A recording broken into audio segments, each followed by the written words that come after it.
Hi, இன்னைக்கு என்னோட favourite movie தான் போக போகிறோம். வாங்க பார்க்கலாம்.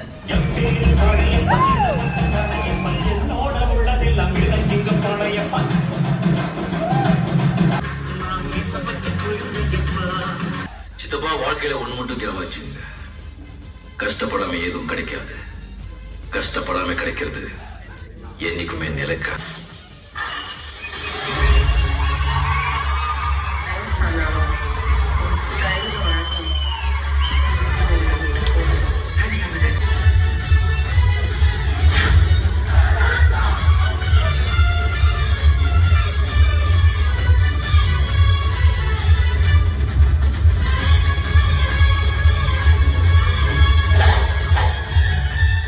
மின்சார கண்ணா, எல்லாருக்கும் உன்னையே பிடிச்சிருக்கு தெரியுமா? வயசானாலும் உன் ஸ்டைலும் அழகும் இன்னும் உன்னை விட்டு போகல.